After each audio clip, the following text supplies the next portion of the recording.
that possibly will be responsible for potential interference. That it's not mine. It's not interfering. So possible interferences that with the existing broadband services, that they also will be responsible for the costs. One element about the social and cultural aspects. Of course, we are fully aware of the huge economic potential of what we are talking here, of the dividend. But at the same time, we all know that this is also a crucial tool for promoting universal access, for promoting media pluralism and promoting cultural diversity. This has already also been stressed in the telecom package, which you know much better than we do. So I think it can't be stressed enough, can't be accentuated enough that the scarce resource that spectrum is, that we need it not just for economic purposes, but also for social purposes and for cultural identity purposes. Rural and remote areas, that specific point, I think it's really important that the dividend spectrum, to stress that the dividend spectrum is the appropriate resource for bringing broadband to everyone. But it has been said here before, I think that, and I hope that the alternatives will be researched thoroughly. Is it the best way to reach that goal, or do we have to look more to better wireless alternatives like satellites? And second point, I think that we have to remind the regulators that they have to look at minimum requirements, not just when we talk about coverage, but also when we talk about data rates. Because a lot, of course, is promised and will be promised in the near future, but we have to make sure that that is implemented what has been promised.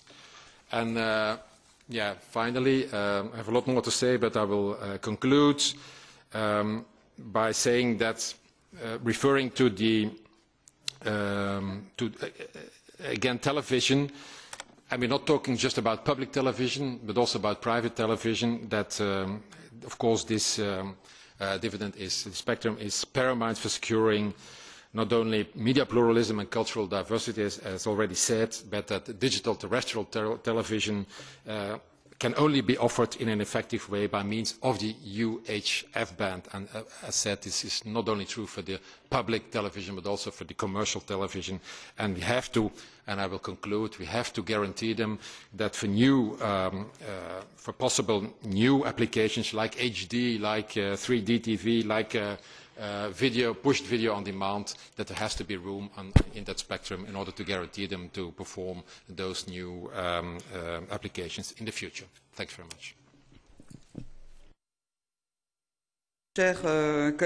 Thank you very much. I'd now like to hand the floor to Mr. Paul Rubig. Ja, danke, Frau Vorsitzende Trautmann. Thank you very much, Mrs. Chairman, dear ladies and gentlemen. I'm very happy to see that we have an opportunity today to be able to discuss these important issues and look towards the future.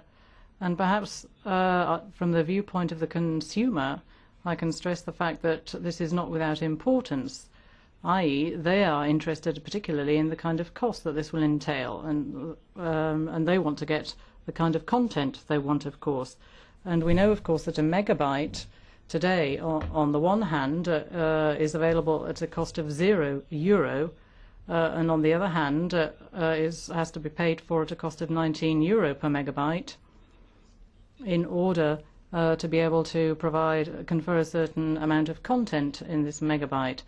And if you take a look at what's happened over the past couple of years in terms of structure and infrastructure and what used to be the business model, we can see that there is a switch, there's a change when it comes to the content, and the borders, the delimitations are becoming a lot vaguer. We're discussing frequencies when it comes to structure and intellectual property when we look at the issue of content.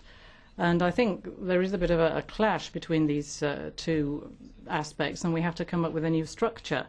And as is typical in the European Union, we start off by taking a look at the principles. to get an idea of just where we need mutual recognition, in which areas we need mutual recognition, and in which areas we want harmonization.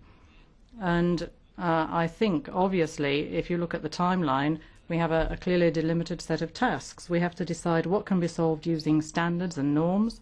We have our European Standardization Institutes, and obviously we have to, there are certain areas where they can come up with answers and proposals, but there are other areas where they can't do anything really, and those are the areas where we have to take a look at legislation and try and have some kind of technical rules and regulations set at the European level to provide us with the necessary foundations and basis. So we have harmonization, mutual recognition on the one hand, and then technical rules and standards on the other. So obviously we are going to need specific proposals.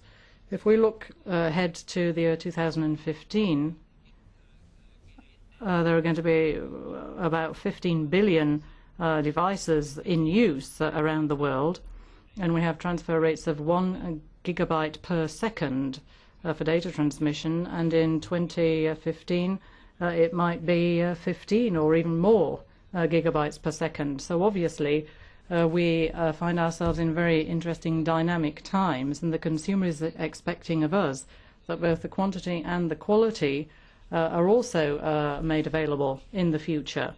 So it's not only a question of what's going to be happening at the national level, because we know, of course, that the frequencies are at the national level, but I think we do have certain chances and opportunities at the national level. If we take the other 26 member states together, if we can work together, we should be able to come up with the right kind of framework for our communication and television industries. And we have an opportunity also to set the foundation for us to become a leader on the world market. So obviously there is the issue of what we have at national level, what we can transmit at national level, and then of course there's what we can do at the European level, at the local and the regional level. And we have to decide whether we want the kind of options model where we get quite a lot of this is all very much managed and administered, but then on the other hand the finance ministers are very much interested in this, or should we try and deal with this at the European level? I mean, it's not really a question of trying to organize a kind of beauty contest. Whoever offers the most is the one that gets the benefit from all of this. If you take a look at a mobile phone here, and the kind of system we have here, the kind of interference that is created by my mobile phone over the microphones and everything, we have to try and sort those kind of issues out. And this is important, a very decisive issue for the future, of course, and we have to take a look at this. Obviously, we are going to have to make progress with our analysis. We've got the Commission, we've got all the different stakeholders, and we need to have the necessary instruments for analysis to know just where our priorities should lie. There are national action plans.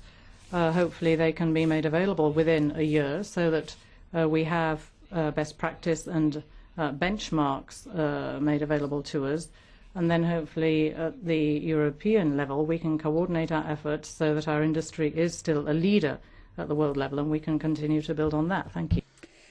Merci beaucoup, cher collègue. Alors je vais. Thank you very much, dear colleagues.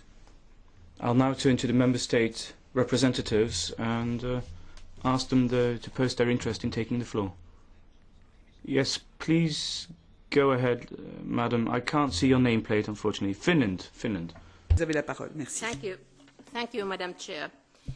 The economic and social potential of the digital dividend is very well known to all of us. In Finland, the digitalization process was completed in 2007, and as a result, the 800 MHz band was allocated to mobile services. But the implementation is still a challenge. So the most important short-term action concerns the 800 band. How to make the 800 band available for electronic communication services as quickly and as widely as possible. Many kind of practical challenges remain, not least cross-border coordination with non-EU countries. In Russia, the 800 band